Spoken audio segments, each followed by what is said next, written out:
Greetings everyone, this is Michael. This is an overview and introduction to the LIS Model/Theory Research Summary. Welcome. All right, here's our slide that we see a lot of all of the major assignments in Info 200, as well as the flow of blog reports through everything that we do. This is a new assignment. This is taking the place of a long-time assignment in Info 200 that was a book review. Did a lot of thought about this. Really want you all to come out on the other side of this class with a good grasp of the scholarship of library and information science related to information behavior and needs. So we're going to go right back to the start of it all and look at some of the very important models or theories that have really distinguished themselves, the scholars as well, or that have been utilized for research that came after the establishment of these models or theories. So you will select a theory or model from a list in the assignment provided below and write a research summary on the topic. And what it will include is a brief statement identifying the theory or model of interest, how it might apply to your chosen information community. I'm going to talk about that in just a second. And what related studies have utilized the theory or model as a framework. Now, don't fret. We're helping you a lot with this because if you look at the list provided below, you will see that there are some things there that you can pull from that came after maybe the original article that established the theory or model, etc. So please see the assignment page for the word count and everything else involved in this assignment.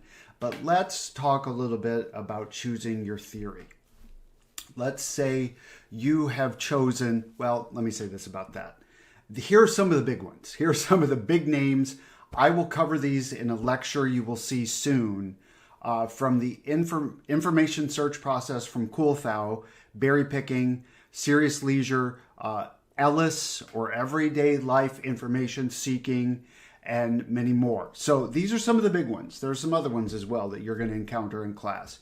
So let's say, for example, that you have chosen first-year college students. Maybe the information search process would be a really good theory to look at because maybe that could be related to your first-year college students, whatever. Maybe for another group, it might be berry picking, and that's Bates, and that's more like, oh, look at this. I'm going to take this little bit of info. And, oh, look at this. I'm going to get this. So you will get an understanding of these in a future lecture as well. If you are looking at hobbyists, enthusiasts, fans, anything sort of related in that thing that people do when they're not at work and they're not like in school, it might be serious leisure. And Dr. Jenna Hartel, and we're linking to some of her videos and things that are super good, you may want to look at serious leisure as it applies to library and information science. Another one, Savolainen, I always struggle with that one, sorry. Everyday life information seeking, maybe your community is a certain group of folks, maybe seniors, or maybe another age group, or whatever it might be. Maybe they would fall into LIS, everyday life information seeking. And again, there are many more. There's another one. I just wanted to highlight what some of this looks like. This is right out of the assignment. There is the concept of information poverty. And that was done by Elfreda Chapman, a noted scholar who wrote about information poverty. And she also looked at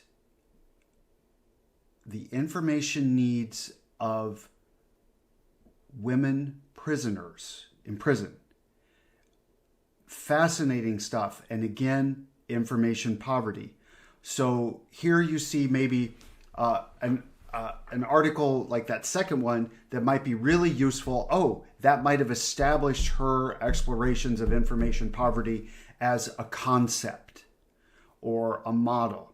And then you might see other articles that came after it that might illuminate how that theory or model has been used in our field. And you may see ways, for example, maybe you are doing prisoners, or I had a student that did newly released prisoners that are re-entering society.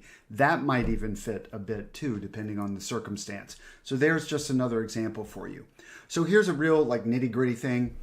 In your work, name and title of the model or theory, then summarize it in your own words. Tell me, not me, tell your instructor.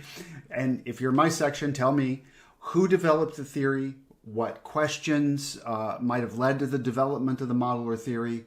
Is it focused on a specific type of information behavior, or is it focused on a specific community?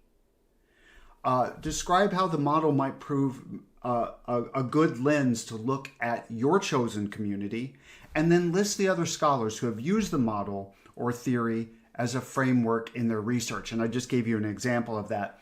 Somebody might say in their article, we are using Chapman's model of information poverty to explore this community that may not have access to the information they need. So think about this. Why are we doing this? We are doing this to understand how folks go about looking for information, from the information search process to berry picking to all those things, to LIS, to everyday life information seeking, and all the things in between. We are doing this to understand how the people we serve look for,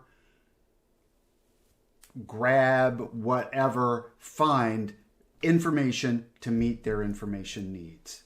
So, questions? Contact your instructor for further details about this assignment.